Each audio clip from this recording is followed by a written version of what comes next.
Kalau aku beneran bingung tidak tahu definisi suksesku seperti apa, cara menggali jati dirinya sendiri, versi Mbak Alo gimana?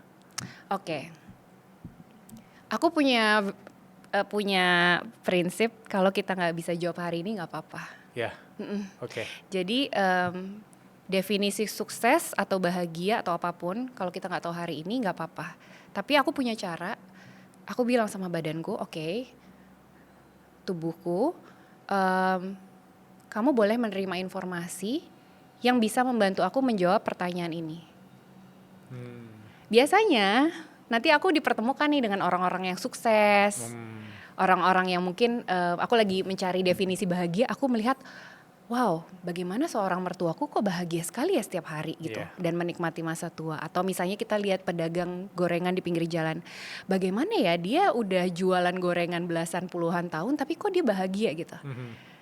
Akhirnya kita kan jadi metik tuh dikit-dikit, ya kan, metik pelajaran gitu, dan kita bikin kesimpulan sendiri. Jadi nggak apa-apa kalau kamu nggak bisa menjawab hal itu hari ini. Dan lucunya karena 7-year cycle ini, suksesnya 7 tahun yang lalu sama 7 tahun yang sekarang beda loh. Beda ya. Dan mungkin definisi sukses Bilal tahun 2024 dan 2005 beda. Tahun depan mungkin beda. Gak apa-apa. Gak apa-apa. Just be open. Yap. Tadi tiba-tiba Mbak Andra nyeletuk tentang inner child. Kita sempat ngopi waktu itu ya di Jaksel. Terus Mbak Andra juga ceritain tentang salah satu jurnal Mbak Andra yang emang ada sisi inner child-nya Andra Aludita yang sampai hari ini sebenarnya masih eksis. Masih banget. Boleh ceritain nggak tentang, nggak apa-apa loh kalau kita sekarang mungkin usia 30-an, 40-an, tapi kita memanggil versi kita yang masih 5-6 tahun untuk berteman dengan kita yang sekarang gitu, nggak apa-apa loh gitu. Boleh ceritain, boleh share. Aku dapat definisi inner child dan mulai memeluk inner child aku itu sejak aku terapi rutin. Salah satu mentor aku yang membimbing aku terapi sewaktu pandemi memamparkan aku ada informasi, ada sebuah informasi atau apa gitu ya dari Carl Jung.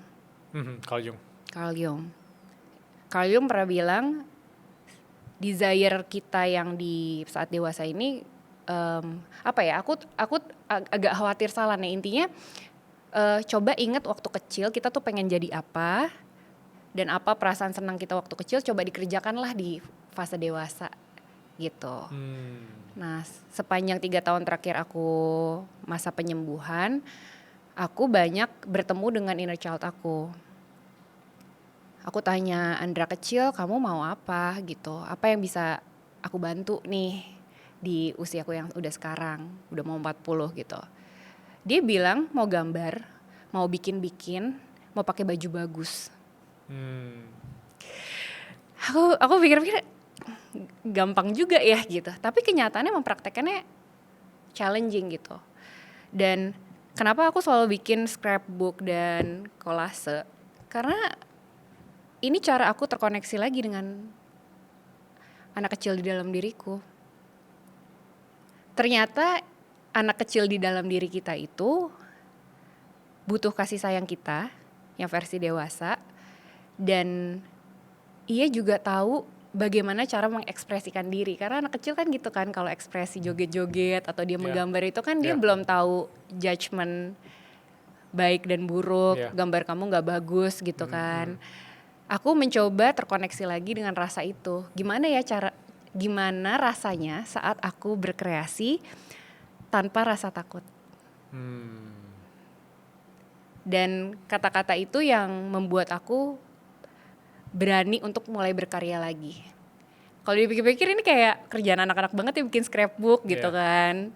Tapi I do it every day. Almost every day. Aku nulis, aku gambar-gambar. Aku ngumpulin stiker gitu. Karena ini cara aku mengintegrasi diri dengan inner child aku. Itu ada foto Andra kecil ya? Ada. Selalu aku bawa. Jadi di setiap jurnal aku Bilal ada foto Andra kecil. Karena tanpa dia aku mungkin gak di sini. Kalau ada kesempatan ngobrol di ruang makan ini dengan Andra kecil yang masih 6 tahun, 7 tahun itu ya. Looks like 7 tahun ya, 7 tahun, 6 tahun. 6 tahun, iya 6-5 tahun ini. Kira-kira Andra yang sekarang di akhir 30-an, 40, iya akhir 30-an. bener akhir 30-an ya, ngobrol sama Andra yang tadi 6-7 tahunan, kalian mau ngobrolin apa di meja makan ini? Aku udah banyak ngobrol sama dia. Ini juga cara aku ngobrol sama Andra kecil. Tapi hari ini aku mau bilang, you are safe to be seen. You are safe to be seen. Ya, kamu layak untuk dilihat. Kamu aman untuk dilihat orang lain. Karena cara aku mengekspresikan diri itu mungkin beda gitu ya sama orang lain. Tapi nggak apa-apa. Setiap orang kan ingin mengekspresikan dirinya. Dan cara aku mengekspresikan diri menurut aku adalah cara yang penuh cinta gitu untuk diriku sendiri. Aku ngasih cinta ke diri aku sendiri. You are safe to be seen. Kamu layak.